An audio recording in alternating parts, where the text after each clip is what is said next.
Commander Central, episode 186, and today we're taking a look at a listener, Zach Reed's Zacama Primal Calamity deck. I'm Dana. And I'm Max. Max, how's it going, man? Pretty good for a Sunday night. Had a beautiful weekend here. We had like 60 degrees both days, so...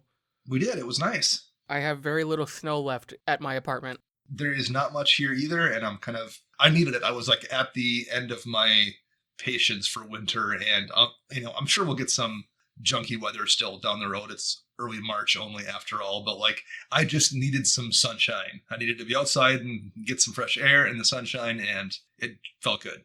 Yeah, totally.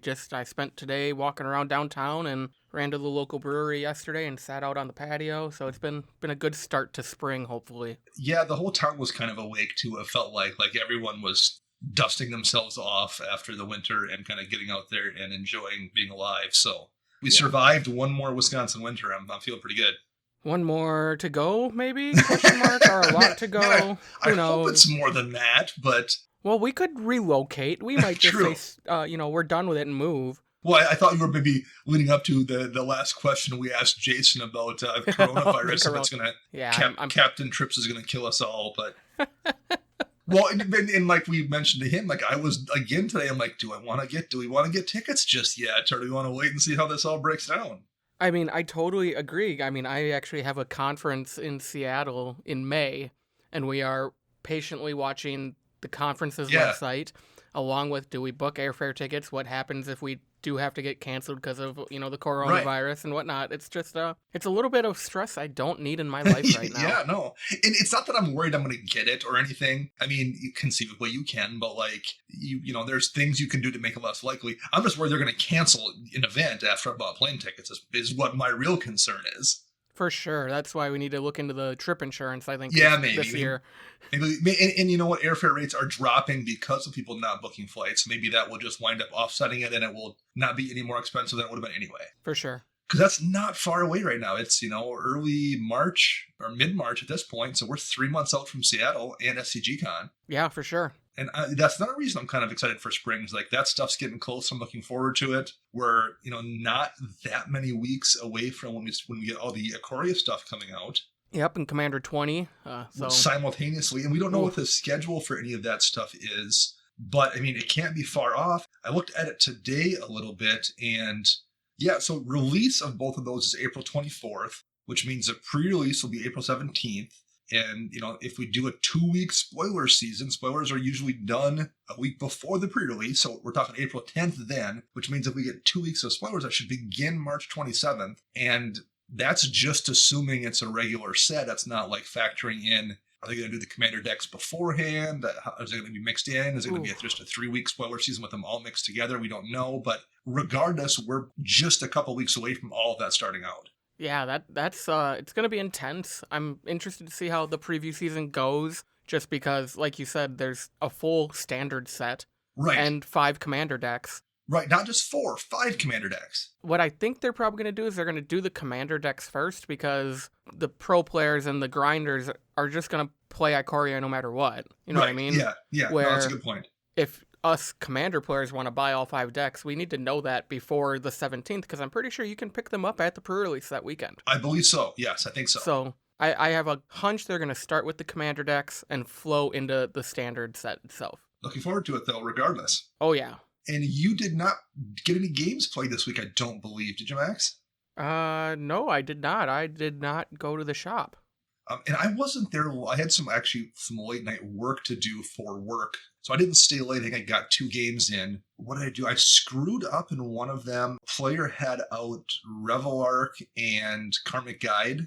Ooh. And I remembered very clearly on your upkeep synergy where you have to sacrifice Karmic Guide and Revelark will bring it back, and you can get that kind of loop going. It's not really a loop, but just that value train going. Yeah. But I had forgotten the fact that if you kill them both simultaneously, you can stack the triggers so they bring each other back. Yep. So I board wiped to I need to deal with this nonsense. And I board wiped, and the player's like, they both come back, so do this. And I was like, what? Wait a minute. That's not what yeah, it is. There's 2 different annoying things. There's the upkeep annoying thing, and there's the have to kill both of them simultaneously annoying thing. So I blew, 3 mana and a card and whatever it was, 6 life on a toxic deluge trying to do that. Luckily, it was like turn 10 or so, and I had enough mana in hand that then I had to cast Yogg's Will to get Assassin's Trophy back to then deal with is it a Karmic Guide has to die first, or Revelark? Revelark has to die first, Revelark has to die first, so that it brings the thing from the graveyard. Yeah, to kill the Revelark, so that shut off. But I went from only spending 3 mana to do it, thinking I was going to spend 3 mana on the deluge and then be able to move on with my turn, to wasting my entire turn and 3 cards. And a Yawgmoth's Will just to get it off the table. So that was just me having not seen that in so long, I screwed it up. And then we lost the second game to I forget the name of the card. It's a green, I think it's a sorcery that makes all lands into 2/2 creatures until the next turn, and it's all players' lands. Sylvan Awakening? Yeah, there we go. Sylvan Awakening, I think it's just your land. It's just yours. It's an older card, and I can picture the art, but there's 50 people yelling at their at their phone right now and telling me the name of that, and I just can't remember, and it's not that important for the moment. Anyway, it was like that got cast, followed by the player brought a Boros Charm back to his hand with like a Eternal Witness, and I'm like, oh, I know where this is going. And then the board wipe came down. Ooh. So we just scooped. We're like, well, at that point that was like a game that had gone 10 or 12 or 14 turns or whatever it was, and we could see the writing on the wall at that point of one player saving all his lands and ours are all gone. Yes, maybe we could drag it out 5 turns to make him earn the win, but it's over at that point. Yeah, totally. So that happened. I got those 2 games in, and then I took off. So that was the extent for me. But I'm planning on playing. I think we have a listener coming to the shop. Is it this week or next week? It is this week. Okay. So yeah, we have someone coming to the shop this week, and might get some games in over the weekend too. Get a few decks with some reps in to make up for a few weeks we've missed. So I'm looking forward to this week as well. Yeah, it's going to be a good week. Was that card by chance Natural Affinity? There we go. Yep. Is it like a druid or like a... Yep, it's an instant for 2 and a green. Yep, there we go. So yeah, that was the end of that game for me. But so yeah, that was fun. And you know what? We just did that show a few weeks back about, we mentioned mass land destruction and using it badly, having the conversation. The player in this case didn't tell us he had that, but that's different than Armageddon. That's just like right. You have to have multiple cards in play, but it ended it. Like, even if it didn't end it, it ended in a way where we knew the game was over, and I was fine. I didn't care at that point. So for sure, if you're going to use mass land destruction like that, use it convincingly so the game is over, and that's what the player did. So if you out there, listener land, would like to reach out to us and tell us about some fun games you played or what's going on in your life in general, how would you do that, Max? You can find us on Twitter by searching @CMDR Central. We're on Facebook by searching CMDR Central. You can find all of our shows with the awesome new artwork on YouTube by searching CMDR Central. And if you are interested in getting a decks you play, head over to patreon.com/CMDR Central. And speaking of the awesome artwork, that has been done for us courtesy of our editor, Rafael Garcia, doing an excellent job with the art there for the YouTube episodes. And he was just on the show, what would have been about 2 weeks ago now, when we talked about the rules they've started running at Magic Fest Reno. And we got a lot of really good feedback. He did an excellent job on that show as well as a guest, and got a lot of positive feedback. So we want to give Raph a shout out for that as well. Yeah, for sure. Thanks again for being on that episode, Raphael. Absolutely, man. Good job. I believe you can also find us on flipsidegaming.com. You can head over there and use promo code CMDR in all caps to get 10% off all orders, $10 or more, including the Commander 20 pre-cons if you choose to pre-order through them, or even some Ikoria, I believe. Yeah, all the stuff you want is there and available. Do we have any contests wrapping up? I believe we do, because this was kind of a long one since we folded about half of February in with March. We did, so we still have our February/March contests going on. For Patreon, we are giving away that Alayla Artful Provocateur deck, donated to the show by patron Zach D. So thank you, Zach. So as long as you continue to support us or start supporting us by the end of March, you'll get entered in to win that. And then for Twitter, we're giving out the full art altered Marath Will the Wild, done by local friend of the show, Ben Johnston. Very cool. Any interesting news or anything? Looks like by the time this airs, so we're recording this on a Sunday night. This will go out on Thursday. But I believe tomorrow there's a bunch of ban announcements that are supposedly coming out. Is that right?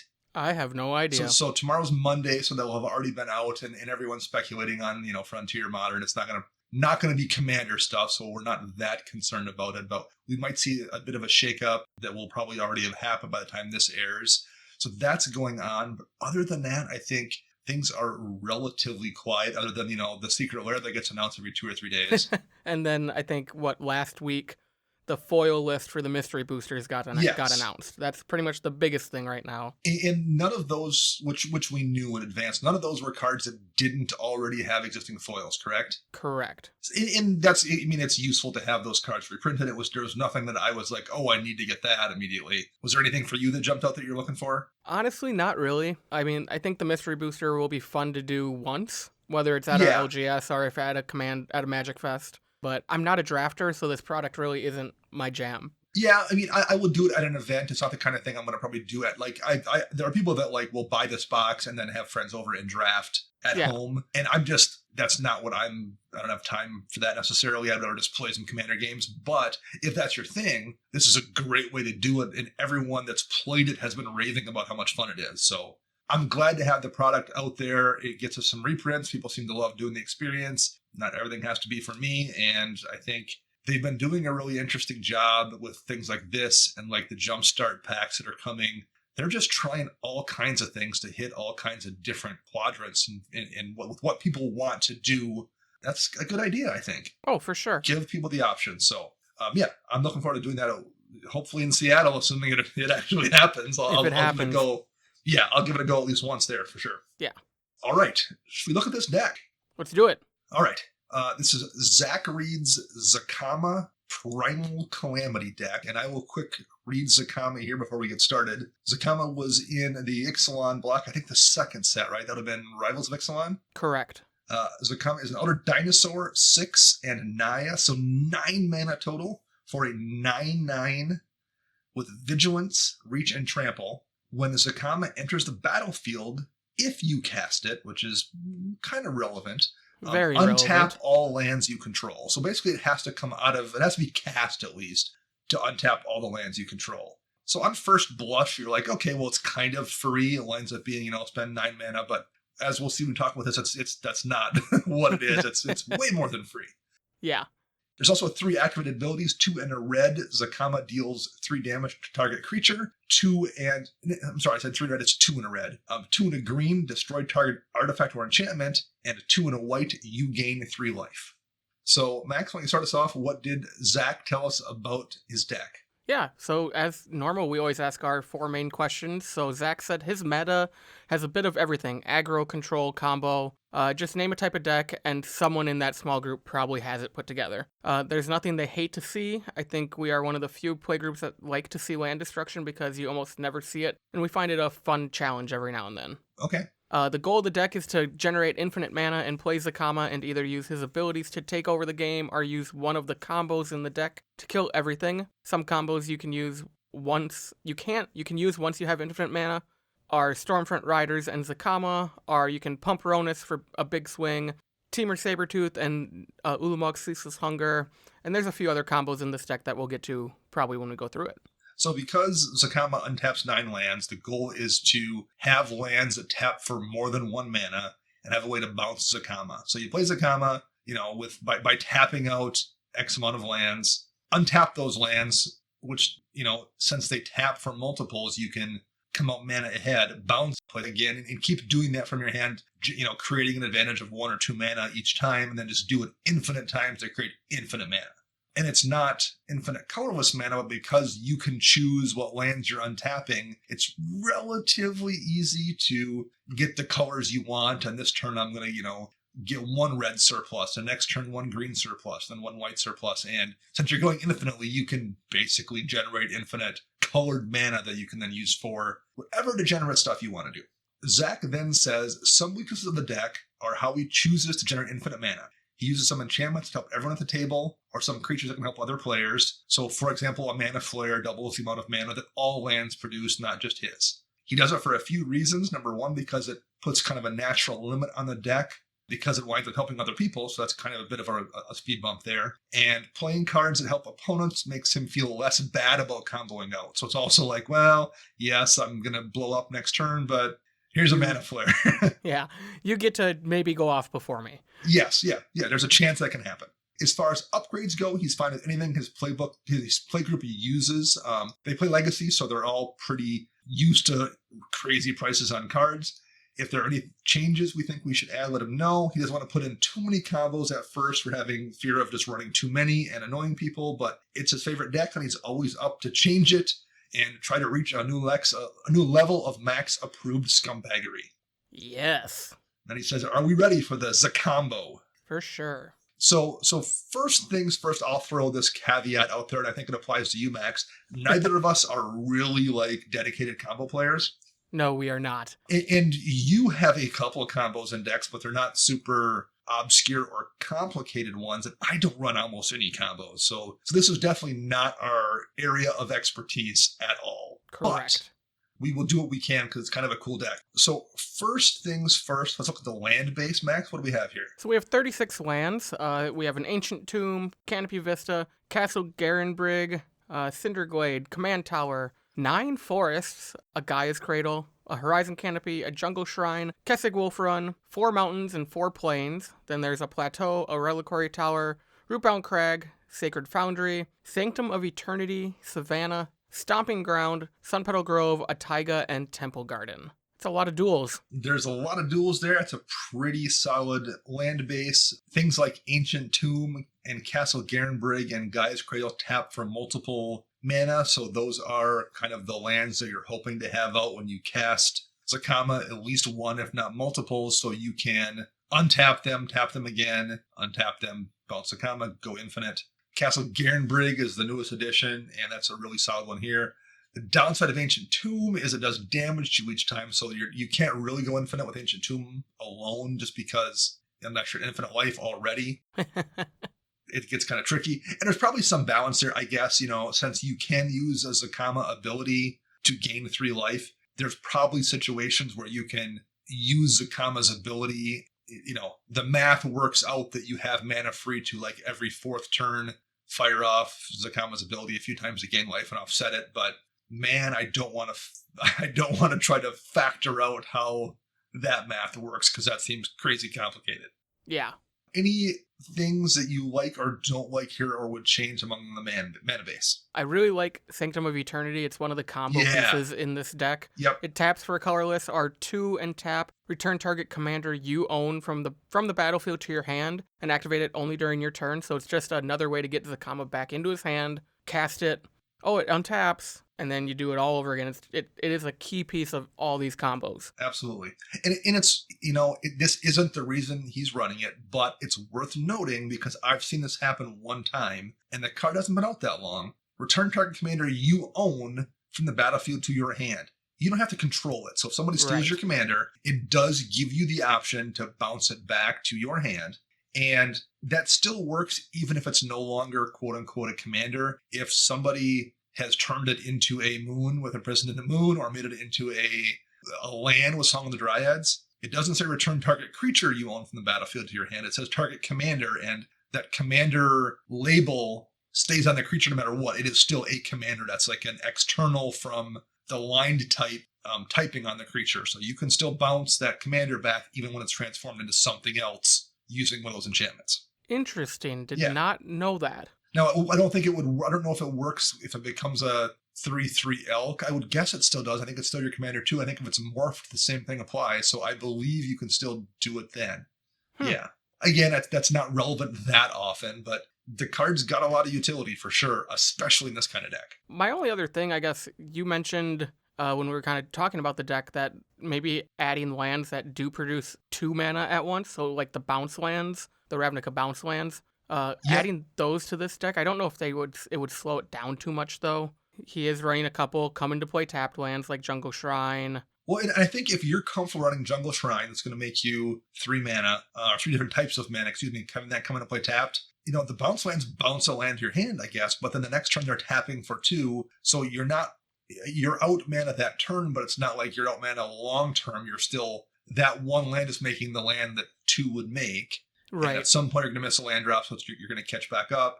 I don't think they're amazing, but I think in this deck, if you're okay running Jungle Shrine, I would probably be okay with running one of those bounce lands. Yeah, just run the one maybe where your colors are low, so run the red-white one or something. Yeah. Especially because if you time it right and you play it and you float that mana you bounce and then you cast Zacama, you're untapping that land right away and you're now up a mana. Now, a 3-color deck, I usually like City of Brass or Mana Confluence, but those have also gone up in price the last 6 months quite a bit. And in a deck where you're untapping lands and going infinite, again, the damage they deal changes the math entirely. So I get why you're not running those here. Yeah. Other than that, it's a really good looking mana base. The one thing I would say is I would replace. So there's 2 reasons you could do this. So in a 3-color deck, it's almost always really easy to hit Field of the Dead, to hit that threshold of 7 lands and start making zombies on a landfall trigger. I would be tempted to replace about half of your basics with snow basics if you want to run Field of the Dead. If you don't, I still think there's a reason to put in some snow lands, and I'll get to that down the road. But even if you don't want to run Field of the Dead, I would swap some of those basics for snow basics, and we'll get into that here in a few minutes. Perfect. That's all I have for lands. Why don't we jump over to artifacts? There's 6 in this deck. There's an Expedition map. There's Lightning Greaves. There's Sensei's Divining Top. There's Soul Ring. There's Swiftfoot Boots. And there's Wayfarer's Bauble. So we have 2 pieces of equipment that are probably protecting the commander in Greaves and Swifties. Soul Ring is obviously Soul Ring. X map goes and gets you a non-basic land to hand, so that can go get your Cradle, your Ancient Tomb, your Castle Garenbrig. So I would imagine most of the time you're going to get Castle or Cradle with X map. Dividing Top is Dividing Top, top of the library manipulation, helps you set up your draws, that kind of thing. And then Wayfarer's Bauble, great card in decks that aren't green. This deck is green. Yeah. Of the artifacts, this is the one that I don't love. This is also the reason why I suggested putting some snowlands in. I would probably just run Into the North here. Into the North is basically Rampant Growth, and he's already has Rampant Growth in this deck as a sorcery. Just spend your 2 mana and go get your basic land and put it into play tapped. It has to be a snow one with that particular card, but if you have snow basics, then it's basically another Rampant Growth. It's 1 mana less than Bauble. Bauble's going to cost you 1 to cast and 2 to use. It's just going to be cheaper if you want to go get that land. And Wayfarer's Bauble is a great card. It's just not a great card in green necessarily. Yeah, I definitely agree with that. I'm really not a fan of Lightning Greaves in this deck, solely because Sanctum targets. Yeah, and there is stuff where that matters. Temur Sabertooth, however, does not. Right. So it works with Sabertooth, doesn't work with Sanctum of Eternity. I think this is kind of one of those decks where maybe like Mask of Avacyn is just a little better if you're not really worried about the haste factor. Yeah. Granted, there are other creatures in this deck where Greaves are probably doing a lot of protecting, like on a Vorinclex or something. Right. But I think when it comes to knowing you need to be able to bounce your commander, and a lot of those things target, I would cut Greaves for something else. I think I would have to. It's one of those things like because I have decks where Greaves is not good for me. Right. But it's one of those things that's kind of tough to tell until you've played the deck. So maybe he's determined that it works fine, and I would get that. But yes, I totally agree that like on first glance at this deck, if this was me playing it, if this was my like first go at it, I'd be like, I wondered how Greaves was going to work because I can see it being a problem and enough situations that I wouldn't run it. So I hear what you're saying. Totally. Another thing, just because this is a 3-color deck, your commander has 3 different activated abilities that require different colors. Mm-hmm. Chromatic Lantern might just be a safe call here because you never really need to worry about the math of, I make sure I untap an extra green or float an extra white, to use all the abilities. So there's also, the one thing that doesn't really work with Lantern is Lantern only affects what lands tap for. But I guess if you're going infinite, you're tapping the lands and you can just tweak them. Right. If someone really wants to break down the math, do it for them. So yeah, and it also makes it easier to get Zacama out in the first place. Yes. Yeah, I get that completely. That makes sense. And I'm a fan of the Lantern anyway, just for being lazy. It's like, exactly. I get to be lazy. I've got a Lantern out. I can just tap whatever I want and don't care. Yep. So, and it works well with Mana Confluence if it does get added because you won't lose the life. There's a couple of artifacts here that are commonly kind of seen in Zacama decks that are not in this list. There's Cloudstone Curio that says whenever a non-artifact permanent comes into play under your control, you may return another permanent you control that shares a permanent type with it to its owner's hand. So you can play, a creature and bounce Zacama, and then play Zacama and bounce a creature, and it gives you one more way to get that loop going. That isn't in here, and I'm not sure if there's a reason for that or not. There's not a lot of super cheap creatures, so I can see how it was maybe one of those things that just isn't useful often enough. There's Panharmonicon that doubles ETB abilities, so it would let you untap 18 lands. I wonder if that isn't kind of overkill. I wonder if you just don't need to do that. So that might be why that one isn't in here. And there's Erratic Portal that lets you spend a mana and tap it to bounce a target creature to an opponent's hand, or excuse me, to a person's hand, unless they pay 1. Obviously, you're going to be using it for Zacama most of the time to bounce Zacama. So I'm wondering, that's a good card. I'm kind of surprised that one isn't in here too, but I feel like that's such an obvious include that there must be a reason for it. But I wanted to at least mention those 3 cards because I see a lot of Zacama play, and I feel like people will be curious why they're not in here. Right. They just aren't, and I'm betting there's a reason. I'm just not sure what it is. Okay.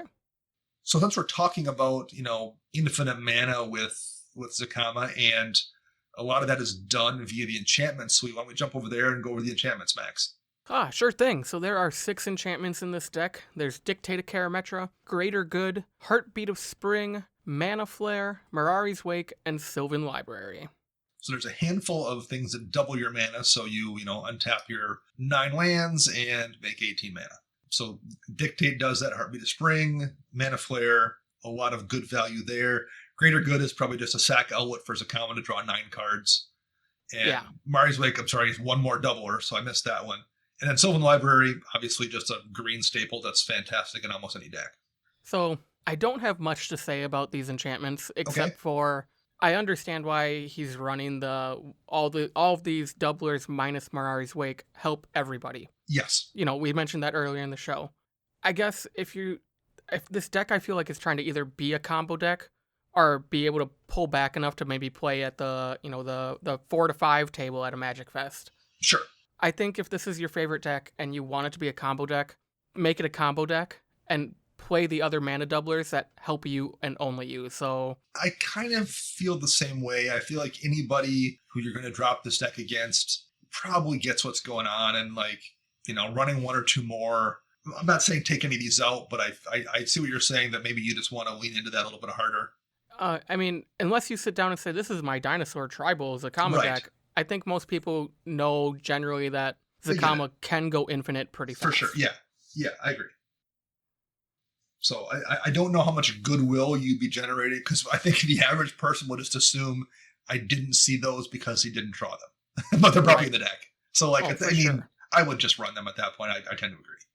And especially Zendikar Resurgent, because it's going to draw you a card every time you recast Zacama. Yeah, or Mana Reflection that doubles the amount of doubles the mana, not just that 1 extra, it doubles it. So things like Castle Garenbrig is going to start making you 12 mana instead of 6. It's not just going to add 1 to it. It's going to make it a lot easier to go off. Correct. So yeah, I'd be tempted to go a little bit more hard on those, because I just don't think there's much downside. I don't think you're saving yourself much aggro from other people, and they're going to assume they're there anyway, so just do it. So what about you, Dana? What do you think about the enchantments in this deck? I was kind of thinking the same thing you did, that we just talked about, is a little bit more in the mana doubler suite. The one thing I think would probably be a good include here, I'd be really tempted to look at City of Solitude. It's an enchantment, 2 and a green, and players can only cast spells during their own turn. And I would guess that when people see you about to go off with Zacama, their goal is to stop that from happening. And it's one of the best ways to just keep that blue player from stopping you from going off on your turn. There's creatures that do it. Grand Abolisher does it as well, but I think it's much more fragile. I think it's much easier to remove a Grand Abolisher than it is to remove a City of Solitude. Dishonor the Falling Leaf as well. So I would be tempted to, I guess it depends on how often people try to stop your Zacama combo. If they don't, then maybe you're fine. But I feel like people are probably going to pretty often be ready for it and trying to stop it. And it just gives you a way to say, it's my turn and I'm going to play this, and it's all happening and you can't do anything about it. That's the one other one that kind of jumped out at me as a card I felt like probably would be useful here. Okay, then. 1 Planeswalker, we have Garruk Primal Hunter. Was this a second Garruk printed, I believe? I believe it was, yes. 2 and 3. He comes into play with 3 loyalty. His +1 is create a 3/3 green beast creature token. His -3 is draw cards equal to the greatest power among creatures you control. And his -6, you create a 6/6 green worm creature token for each land you control. I ran this in my Reki deck, and I'm sure at some point in time I +1 to make a green beast, but like 9 times out of 10, at least, it was, see it, Guruk, you were just a 5 mana away from me to draw cards equal to that Multani that I already have or something. It was like just a sorcery speed draw spell. Yeah. I'm going to guess that's the same thing it does here. Yeah, 5 mana to draw 9 cards seems good. Yeah. I also think it's not playing into what he wants to do, so it could easily be removed. I kind of tend to agree. I think that probably wouldn't be, if you needed to create slots for something, that one would probably be pretty safe. Yeah. Particularly because 3 green and a chip green in a 3-color deck is not an easy ask. No, I do think this mana base, though, is tuned to do that. It's as good as you're going to get, for sure. Especially because, like Temur Sabertooth, you need the green mana for the activation. So I think the mana base is correct to keep running this card, but I just think it isn't. If it's only for draw cards, there's better cards that say draw cards. Yeah, I'd agree with that. How about the instant package? What do we have here, Max? Oh, we got 12 instants, so it's mainly removal. Beast Within, Chaos Warp.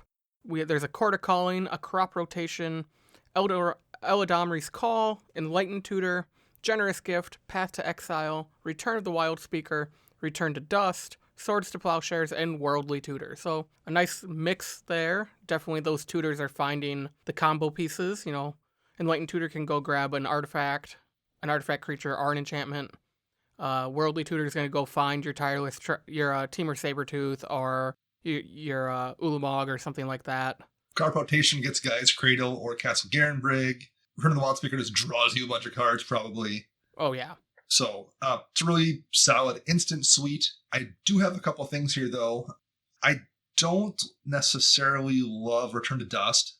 You have fallen off that card, haven't you? I have a little bit. Particularly, I think, in these colors, you can run Wear Tear, which was one of the split cards in Return to Ravnica. And it's 1 and a red to destroy an artifact, or a white to destroy an enchantment, or just, fuse them for 3 mana and destroy both. It doesn't exile, so that's maybe the downside, but it lets you destroy 1 if you're desperate and need to destroy 1, only want to spend 1 or 2 mana, 3 mana to hit 2. I just think the efficiency and the flexibility, it's a really, really good card, and unless you're in a particular meta where you're like, I see a Blightsteel a lot, or I see a bunch of Theros Gods a lot, I think I like Exile, but it's a situation where I think it's worth the trade-off to just have some flexibility and some efficiency. Okay. There's also something like Nature's Claim, where it's just 1 mana to solve a problem, but it only hits 1, and I feel like he will probably likes the 2-for-1 on Return to Dust, so that's why I said Wear and Tear, but you could easily do Nature's Claim and just have 1 mana, destroy an artifact or enchantment. Opponent gains 4 life, and that's pretty good too, since you're going to go infinite. You don't care about them gaining a little bit of life. So that's the one I don't maybe love here. I have a couple other cards I'd like to see here, especially this one. This is a card I always want to find a home for, and this is the perfect deck for Not of This World. Yeah, it is. It's a tribal instant Eldrazi, so it's 7 colorless mana. And it says, counter target spell or ability that targets a permanent you control. That's not great. No. However, Not of This World costs 7 less to cast if it targets a spell or ability that targets a creature you control with power 7 or greater. So essentially what this spell reads is, it's a card in your hand that says, counter target spell that counters Zacama, and it costs 0 mana. That seems good. I think in this deck where you need Zacama to win the vast majority of the time, you're going to be doing a combo that someone's going to try to stop.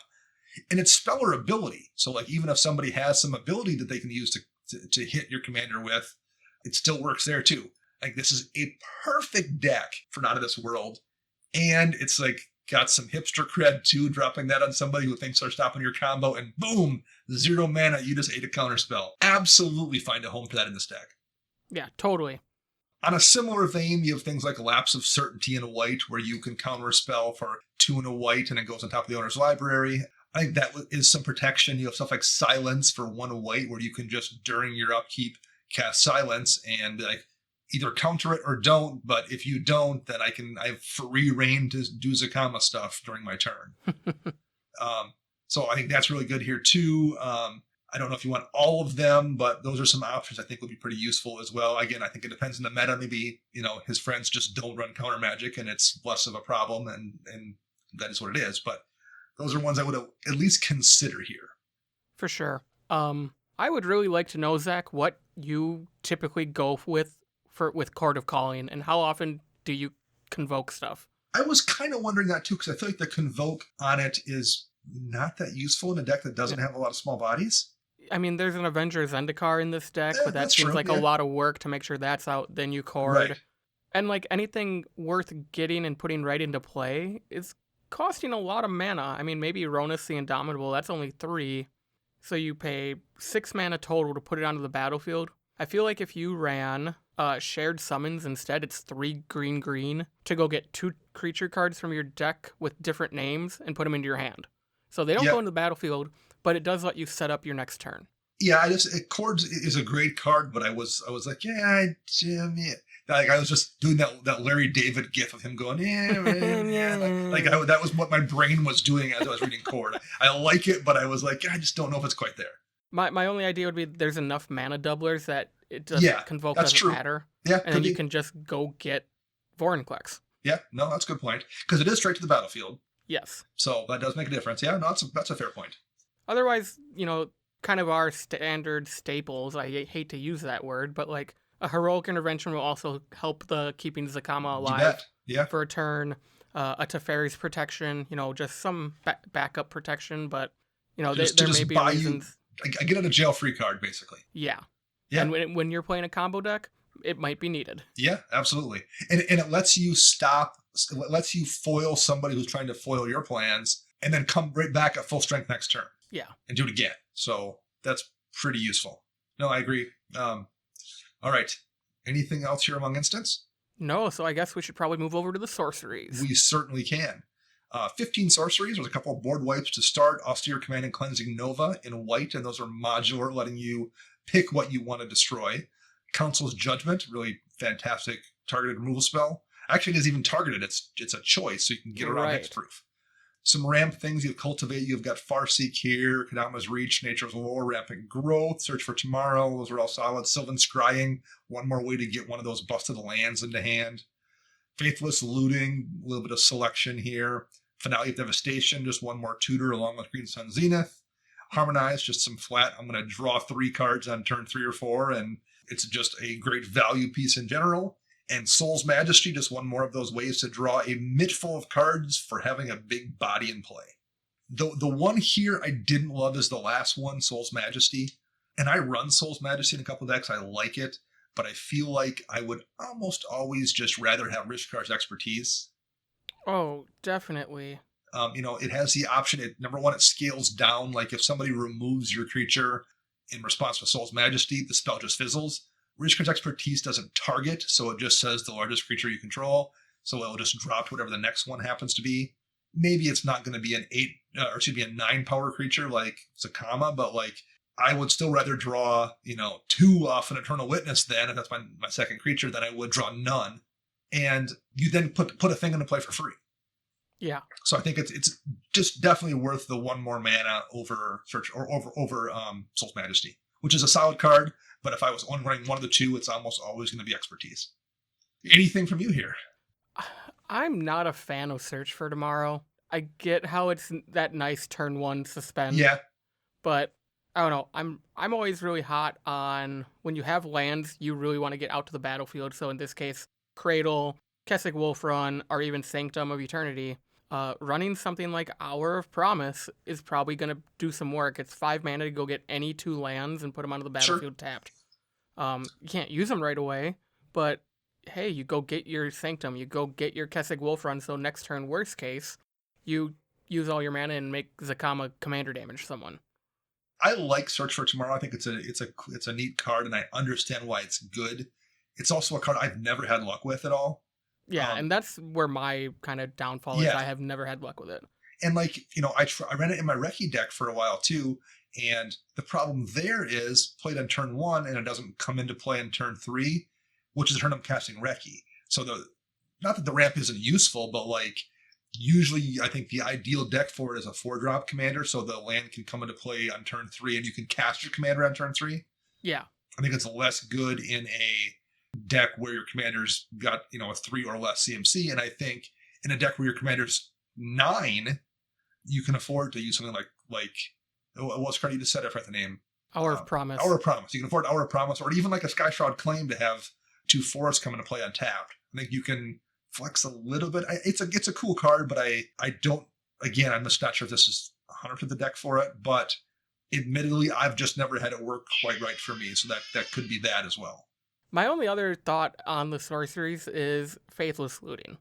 I think there's a lot of draw in this deck already, especially with the couple things we've added. Sure. There is not a lot of graveyard interaction. I think there's 1 Eternal Witness, and that's it. From what I can see. Yeah. So I just maybe just cut it. Like, I get it. Like, turn 1, it's great. You can find that missing color land you need or something. But you're also pitching 2 things that you may need in a couple turns. Right. And I think late game, it just is kind of a dead card, to be honest. Yeah, I don't think this is, there are some decks where because it has graveyard interaction baked into the commander, or, something like Anjay where it cares about discarding or something. Right. It's a absolute beast. And I or get Boros, why it was, yeah, right. And I get why it's great in Modern too. Or was great in Modern. Was great in Modern. It's fine here. I don't think it's bad, but I don't think it's as good as it is in some decks. Yes, I agree with that. And there are some decks too, like there's, the C88 style deck where like you're running, 15 filter spells to like dig down and find a combo piece. This is a combo deck, but it's not necessarily that crazy dedicated. Like you're not devoting that many slots just to go down and get 1 card and win. Right, especially when the card you need to pretty much help win is your commander and it costs 9 mana. Yeah. Or, you're not doing that on turn 1. The other pieces aren't necessarily that cheap either. No, they aren't, but, Yeah, I can be on board with that. I think it's not a bad card, but like it's one of those cards that I feel like whenever I went to make an upgrade, I'd be like, man, what's the weakest link here? It might be Faithless Looting. And that's exactly what I'm kind of processing in my head is that you have Sylvan Library, so you're already looking at 3 cards a turn if that's out. Yeah. You have Top in here if you keep it in there. You're looking at 3 more cards a turn. Yep. Well, if you Sylvan Library and you keep all 3 and then you top, at least 2 of the 3 you're going to draw, Yeah. Yeah, I mean, you already have the problem to a degree a little bit, at least, where Sylvan Library and Top don't stack. Right. And it's not going to happen that often, but once you add a third one to the mix that kind of doesn't stack as well, then it gets a little bit more like something you don't want to have happen. I'm with you there. I think I kind of agree. Yes. How about the creature suite? Last but not least. Yeah. 23 creatures. Archangel Thune, Avenger Zendikar, Duskwatch Recruiter, and that flips into the Crawlin Horde Howler, which I really don't think matters in this deck. I think it's more the Duskwatch side is what we're using it for. I would assume so. Elvish Visionary, Atali Primal Storm, that Eternal Witness I mentioned earlier, Harsh Mentor, Keeper of Progenitus, Kinjali Sunwing, Magus of the Candelabra, Ronus the Indomitable, Sakura Tribe Elder, there's a Sparkcaster, Stormfront Riders mentioned in the notes, Temur Sabertooth, Thalia Heretic Cathar, Tireless Tracker, Ulamog the Ceaseless Hunger, Vexing Shusher, there's a Vorinclex, Walking Ballista, Weathered Wayfarer, and Wood Elves. So you've got some protection things in here. You've got combo pieces. You have a little stacksy stuff, Yeah. Harsh Mentor, definitely doing that. Some value engine stuff like Elvish Visionary. So it's a toolbox suite of creatures, basically. Yeah. Did you have anything here that you wanted to talk about in specific? Specifically, not really. Like, I get the goal of this deck is to find the combo pieces. So you're either looking for Archangel Thune. Yeah. So once you make infinite mana, you can just use Zacama's life gain ability and just put +1/+1 counters everywhere. Avenger Zendikar is nice because you could bounce that if you have infinite mana and just make a bunch of plant tokens. And it's kind of a backup win condition too. If your commander is unavailable for whatever reason, it does give you another way to maybe close out a game. I guess the only one I really don't like is the Keeper of Progenitus. It's for those who don't know, it's 3 and a green for a 1/3, and it says whenever a player taps a mountain, forest, or plains for mana, that player adds 1 mana to his or her mana pool of any type that land produced. Well, Zach's running a bunch of duels, so he's going to get double colors off of that. Right. I think, and this is going to be going above and beyond, but I really think if you want to make sure you have the infinite mana, Nyxbloom Ancient, I know it's kind of like the Commander player's Right. magical Christmas land, but tapping any permanent for mana and then making it produce 3 times as much is just going to make you win the game faster. Yeah. And I get it's a combo deck and you want to figure out how to win the game fast, and this will just help it right along. I do like that. I don't know if I dislike Keeper Progenitus. I think I would run that as well. But I do think that the tripler is probably a good idea here. This is probably what I would add for Garruk. Sure, yeah. Because the trip green already exists, you're paying 1 more mana, and then you have all the mana in the world. One of the utility creatures here is Kinjali's Sunwing, which is 2 and a white. Creatures your opponents control enter the battlefield tapped, so it's a 2/3 flyer. So my general rule of thumb regarding a utility creature like that is, do I have other things in play that are going to take advantage of it being a creature? Because the problem with it being a creature is it's much easier to destroy than, say, an enchantment like Blind Obedience. Right. That it's going to do the same thing and more, actually. There are definitely situations where having the ability on a body is worthwhile if you are running multiple kind of Crater Hoof / overrun effects, stuff that reanimates creatures, whatever. There are times when that makes sense. I think in this deck, I feel like that body isn't going to do much work very often at all. And if I wanted that effect, I think I would want it on an enchantment that's much more difficult to remove. Yeah, so I can get behind that. I don't think it's a bad card. I think the effect is great. I just don't know if I love it on a creature that almost every color has a way to deal with a creature, whereas a lot of colors are just never going to be able to touch out Blind Obedience. Yeah. That was one of the ones that jumped out at me. I don't know where I would put it or what I would pull, but I was a little bit surprised to not see something like Sylvan Safekeeper here as one more way to protect Zacama. Yep, or even something like Shalai. Yeah, sure. Voice of Hunger. Voice of Plenty. Okay, I guess I'm hungry. Whatever. But yeah, no, that's actually a good one too. I didn't think of Zacama, but yeah, Zacama's a good one too that would slot in here nicely. It's actually a big beater as well. Yeah, a 3/4 flyer gives everything else but it hexproof, and its ability puts +1/+1 counters on stuff, so another way to use that infinite mana. Yeah, exactly. Good call. That's really all I had for creatures. There's a lot of these are the combo pieces, so like they really are in the deck for a specific reason, whether it's to bounce stuff like Sabertooth and Rider, or it's to actually do a thing with the mana or with the infinite bounces like Sparkcaster. So I think this is maybe one of the places where there's the least room to make changes. Yeah, for sure. Yeah, I mean, we didn't really mention this in the artifact section, but we did kind of say how if you really want this to be a combo deck, maybe steer a little harder into that direction. And another way to do that is getting those fast mana rocks. Put a vault, put a crypt in here. If you've played Legacy, you probably have them or can get them easily in one way or shape or form. So if you really do want to start turning that direction of playing the hard combo with this deck, I wouldn't feel bad running those cards, but I am the scumbag. So your commander costs 9. I think the difference would probably be when you're already running multiple mana doublers, no one's going to notice if you slip in 2 more. Whereas when you drop a mana crypt and to a lesser degree mana vault, I think that absolutely changes people's perception of how strong your deck is. Oh, yeah, totally. Now, maybe it's still worth it. Maybe like the power of those cards makes it worthwhile and you don't care. Right. But I do think, unlike running Zendikar Resurgent or something along those lines, Mana Reflection, whatever, I don't know if that changes the perception of the deck. And I think Crypt and, like I said, to a lesser extent, Vault absolutely do change how people view it. I don't have much else to add here. What do you think, Max?